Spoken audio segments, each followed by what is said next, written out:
اعوذ باللہ من الشیطان الرجیم بسم اللہ الرحمن الرحیم۔ محنت اور لگن انسان کو عروج پر پہنچا سکتی ہے، اور اس کی مثال جنوبی افریقہ کے ہیملٹن ناکی نامی ایک ان پڑھ ڈاکٹر ہے، جو کہ ایک ان پڑھ شخص تھا، مگر اس کی محنت اور لگن نے اسے بام عروج پر پہنچا دیا۔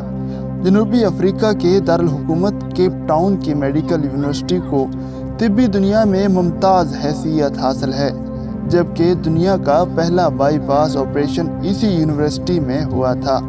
اسی یونیورسٹی کے آڈیٹوریم میں 15 سال پہلے یعنی 2003 کی ایک صبح دنیا کے مشہور سرجن پروفیسر ڈیوڈ ڈینٹ نے اعلان کیا کہ آج ہم ایک ایسے شخص کو میڈیسن کی اعزازی ڈگری دے رہے ہیں جس نے دنیا میں سب سے زیادہ سرجن پیدا کیے، جو ایک غیر معمولی استاد اور حیران کن سرجن ہے، اور جس نے میڈیکل سائنس اور ماہر سرجنوں کو حیران کر دیا۔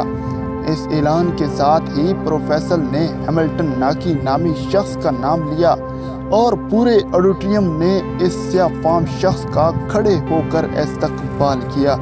یہ اس یونیورسٹی کی تاریخ کا سب سے بڑا استقبال تھا۔ ہیملٹن ناکی کیپ ٹاؤن کے ایک دور دراز گاؤں سنیاٹی میں پیدا ہوا۔ اس کے والد چرواہے تھے۔ ہیملٹن ناکی بکری کی کھال پہنتا تھا، پہاڑوں پر سارا دن ننگے پاؤں پھرتا تھا، اور بھیڑ بکریاں چرانے میں اپنے والدین کا ہاتھ بٹاتا تھا۔ نوجوانی میں وہ تلاش روزگار کے لیے گاؤں چھوڑ کر کیپ ٹاؤن آ گیا۔ ان دنوں کیپ ٹاؤن میں ایک یونیورسٹی کی تعمیر جاری تھی۔ وہ یونیورسٹی میں مزدور بھرتی ہو گیا۔ اسے دن بھر کی مشقت کے بعد جتنے پیسے ملتے تھے وہ ان کا زیادہ حصہ گھر بھیج دیتا تھا، اور خود تھوڑا بہت کھانا کھا کر اور چنے چبا کر کھلے میدان میں سو جاتا تھا۔ وہ کئی برس مزدور کی حیثیت سے کام کرتا رہا، اور پھر اسے یونیورسٹی میں مالی بھرتی کیا گیا۔ اسے ٹینس کورٹ کی گھاس کاٹنے کا کام ملا۔ وہ روز ٹینس کورٹ پہنچتا اور گھاس کاٹنا شروع کر دیتا۔ وہ 3 برس یہ کام کرتا رہا۔ پھر اس کی زندگی میں ایک عجیب موڑ آیا، اور وہ طب کی جدید تاریخ میں اس مقام تک پہنچ گیا کہ جہاں آج تک کوئی ان پڑھ شخص پہنچ نہیں پایا۔ یہ ایک سہانی صبح تھی۔ اسی یونیورسٹی کے ایک پروفیسر رابرٹ جوائز زرافے پر تحقیق کر رہے تھے۔ وہ یہ دیکھنا چاہتے تھے کہ جب زرافہ پانی پینے کے لیے گردن جھکاتا ہے تو اسے غشی کا دورہ کیوں نہیں پڑتا۔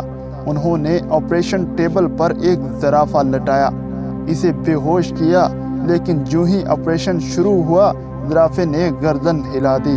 چنانچہ انہیں ایک ایسے مضبوط شخص کی ضرورت محسوس ہوئی جو آپریشن کے دوران زرافے کی گردن جکڑ کر رکھے۔ پروفیسر تھیٹر سے باہر آئے۔ سامنے ہیملٹن گھاس کاٹ رہا تھا۔ پروفیسر نے دیکھا کہ وہ ایک مضبوط قد کاٹ کا صحت مند نوجوان ہے۔ انہوں نے اسے اشارے سے بلایا اور اسے زرافے کی گردن پکڑنے کا حکم دیا۔ ہیملٹن نے زرافے کی گردن پکڑ لی۔ یہ آپریشن 8 گھنٹے جاری رہا۔ اس دوران ڈاکٹر چائے اور کافی کے وقفے کرتے رہے، لیکن ہیملٹن زرافے کی گردن تھامے کھڑا رہا۔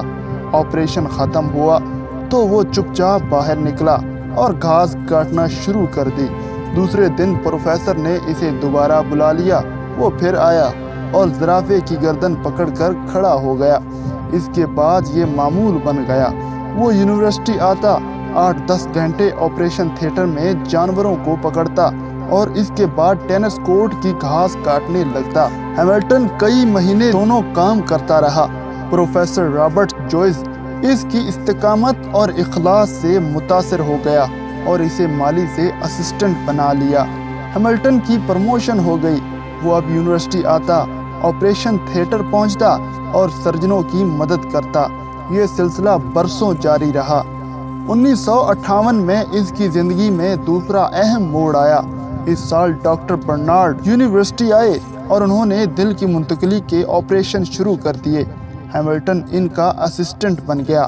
وہ ڈاکٹر برنارڈ کے کام کو غور سے دیکھتا۔ ان آپریشنوں کے دوران وہ اسسٹنٹ سے ایڈیشنل سرجن بن گیا۔ اب ڈاکٹر آپریشن کرتے اور آپریشن کے بعد اسے ٹانکے لگانے کا فریضہ سونپ دیتے۔ وہ انتہائی شاندار ٹانکے لگاتا تھا۔ اس کی انگلیوں میں صفائی اور تیزی پیدا ہو گئی۔ اس نے ایک دن میں 50 لوگوں کے ٹانکے لگائے۔ وہ آپریشن تھیٹر میں کام کرتے ہوئے سرجنوں سے زیادہ انسانی جسم کو سمجھنے لگا۔ چنانچہ بڑے ڈاکٹروں نے اس ان پڑھ شخص کو جونیئر ڈاکٹروں کو سکھانے کی ذمہ داری سونپ دی۔ وہ اب جونیئر ڈاکٹروں کو آپریشن کی تکنیکس سکھانے لگا۔ آہستہ آہستہ ہیملٹن یونیورسٹی کی اہم ترین شخصیت بن گیا۔ وہ میڈیکل سائنس کی اصلاحات سے ناواقف تھا، لیکن بڑے سے بڑے سرجن سے بہتر سرجن تھا۔ 1970 میں اس کی زندگی میں تیسرا موڑ آیا۔ اس سال جگر پر تحقیق شروع ہوئی تو اس نے آپریشن کے دوران جگر کی ایک ایسی شریان کی نشاندہی کر دی جس کی وجہ سے جگر کی منتقلی آسان ہو گئی۔ اس کے اس نشاندہی نے میڈیکل سائنس کے بڑے دماغوں کو حیران کر دیا۔ آج جب دنیا کے کسی کونے میں کسی شخص کے جگر کا آپریشن ہوتا ہے اور مریض آنکھ کھولتا ہے تو اس کامیاب آپریشن کا سہرا ہیملٹن کو بھی جاتا ہے۔ ہیملٹن 50 برس کیپ ٹاؤن یونیورسٹی کے ساتھ وابستہ رہا۔ وہ روزانہ 14 میل کا سفر کر کے پیدل یونیورسٹی آتا۔ اس نے کبھی اوقات کار کی طوالت اور سہولتوں میں کمی کا شکوہ نہیں کیا۔ پھر اس کی زندگی میں ایک وقت آیا جب اس کی تنخواہ اور مراعات یونیورسٹی کے وائس چانسلر سے زیادہ تھی اور اسے وہ اعزاز ملا جو آج تک میڈیکل سائنس کے کسی شخص کو نہ ملا۔ وہ میڈیکل ہسٹری کا پہلا ان پڑھ استاد تھا جس نے کبھی اسکول کا منہ تک نہ دیکھا۔ وہ انگریزی کا ایک لفظ بھی پڑھ اور لکھ نہیں سکتا تھا۔ وہ پہلا ان پڑھ سرجن تھا جس نے زندگی میں 30,000 سرجنوں کو ٹریننگ دی۔